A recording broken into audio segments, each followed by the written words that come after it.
Welcome back to the channel. In today's video, we're going to actually talk about something that I don't think really anyone's ever talked about, which is the FR556. Because overall, generally, you just think the weapon's trash, burst, long burst delay, bullet spread's terrible. But when you put it in semi-auto, it ends up being a game changer. We're going to talk about some of the stats that make it completely broken that I don't think really anyone's talked about, because most people don't even have a keybind to switch it from burst to semi-auto, where it really shines. If you enjoyed the video or learned something new, please do me a favor, hit the like button. And if you're brand new or haven't yet subscribed but are looking to find your way back to the channel, double check and make sure you are subscribed with notifications on, because we are getting very close to 900,000 subscribers. So here's the burst, and this isn't even a far distance, but this is the problem with the burst, right? It does kind of have this spread, and that's even at a close distance. If you get exceptionally far, what you'll notice is these burst spread gets kind of sporadic. And like I shot here, but a bullet's like hitting there. It's like a huge spread. And if the actual rate of fire of the burst is pretty solid, the thing that'll generally hold it back is the burst delay.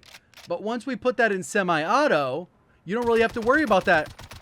It does have recoil if you're not going to control it.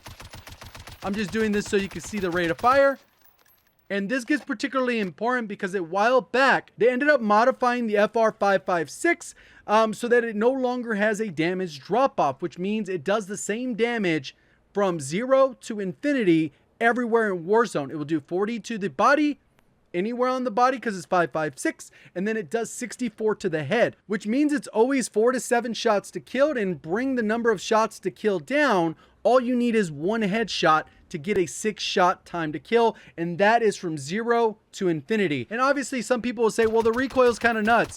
Well, there's not a ton of recoil. At range, it can be a little bit hectic, but obviously that's something you'll require with time. We had the DMR meta. Obviously this is not going to be as broken as that, but the fire rate is twice as fast as the DMR. So you could essentially get a similar TTK, and we're going to talk about those numbers now. First thing I want to do is reference True Game Data site, because it does have those values. Basically from 0 to infinity, you're always going to get the same values, but this fire rate is based off the 3-round burst and burst delay. When you put it into semi-auto, which is not an option here, and I don't think really anyone's covered, you get a fire rate much closer to 650. Obviously, if you're reaching that trigger cap where you're pretty much not going to be able to go faster than, keeping in mind that you'll probably have a little bit more recoil, but either way, you're going to have a faster fire rate than this if you have it in semi-auto, and you have a higher likelihood of all those shots hitting for a few different reasons. And one of those reasons is going to be the bullet velocity. You're going to have a 1200 meter per second bullet velocity, and you have a large mag up to 60 bullets, so you're going to be able to take on multiple people.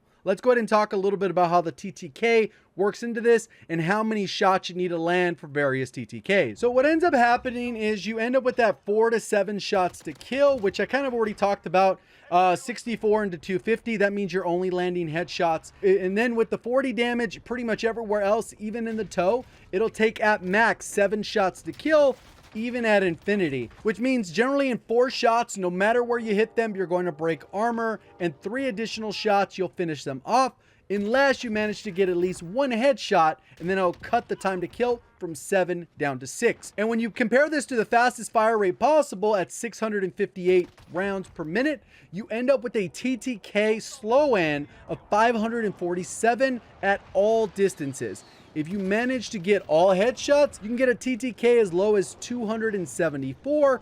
And then how the damage works, like I said, if you manage to get 1 headshot, it'll be 6 shots to kill. So you lower it from 7 down to 6. And the TTK on 6 shots to kill, keeping in mind 5 body shots, 1 headshot, you're going to end up with a TTK of 456, which is as fast, or maybe slightly faster, than FFAR, and that is at infinity. Keeping in mind that you'll probably slow it down, you'll control the trigger burst so that the recoil doesn't get out of hand, so you'll have a little bit of delays in there to try and stay more accurate, but obviously that is the goal, to stay more accurate.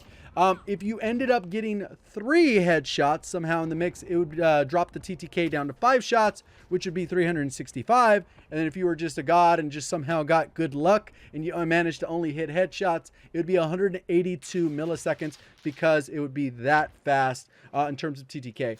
Even if you slow it down, maybe you don't have a fast trigger finger, you're not reaching that trigger cap, you still end up with a relatively competitive TTK of right around 550 up to about 700, depending on where you're at. and that's at further range. Keeping in mind, that is a statistical minimum TTK, meaning that you hit 100% of the shots when you are firing.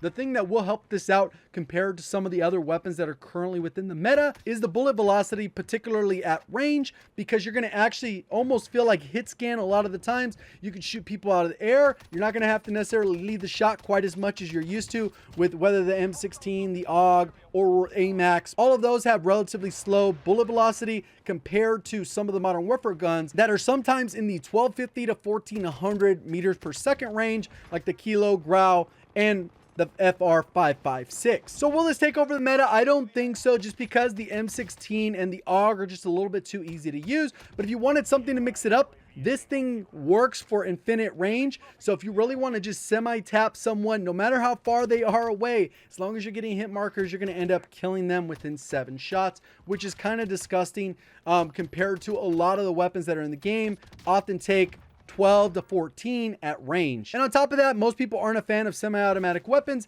even though in this case, the recoil is relatively low and it's relatively easy to use. If you are reaching that trigger cap, the recoil will go up and to the right. So you just have to be able to adjust for that. So with all that being said, let's go ahead and get into a few class setups so you can go ahead and try it out for yourself. All right, here's the part where the class setup gets a little bit tricky. There's going to be a bunch of different options for you here. The number one thing that pretty much nobody will probably change is the sniper barrel. And then you got a few different options on optic. That's the thing that is 100% pretty much everyone's going to use. If you're playing solos, duos, or maybe even trios, you can get away with the regular 30-round mag, but I think you put yourself in a huge disadvantage if you're playing quads, considering it takes, let's say, 7 shots to kill. Even if you're 100% accurate, you can down 3 players. Even if it would take 4, that would be 28 shots. But that's a little bit extreme. So I would definitely think that you need to go with the 50-round mag. 60 is a little bit overboard. So 50 could be the good way to go. Under barrel, you can go commando. That gives you a little bit faster ADS than maybe the Ranger. This is where you're going to kind of have to try and play it for yourself and see what's going to work. Personally, I'd like the commando because it helps as a little bit of the angle side to side. Then when it comes to the muzzle, you have 3 different options. Monolithic suppressor is going to be slow. It's going to help bullet velocity. Range is irrelevant, so that's not really a plus. And then you can actually go with the tactical suppressor, which doesn't really hurt your aim down sight as much, but it will keep you suppressed off the minimap, even though your shots will make an audible sound. You're not going to get that same bullet velocity, but keep it in mind, still over 1,000 is still pretty solid. And the other way you can go is the compensator, because it'll help with the recoil. It'll allow you to get closer to that theoretical time to kill.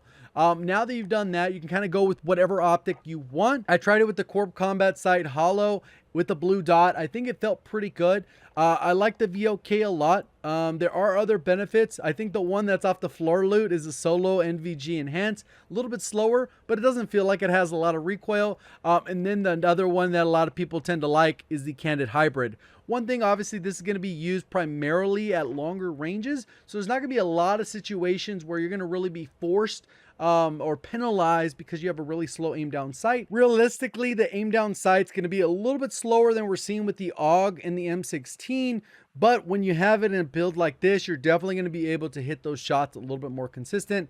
It's still going to be a high skill gun, meaning that it's going to take a little bit of skill and practice to use it to actually get good with it. But overall, I think it is a very viable option based off the ability to control it and the standard TTK with the number of shots to kill with that infinite range. So let me know what your guys' thoughts down in the comments section below. If you did enjoy the video, learn something new, please do me a favor, hit the like button. And if you're brand new looking to find your way back, just double check, make sure you're subscribed with notifications on. Appreciate all the support on the content and the channel. Thank you for watching. As always, have a great day.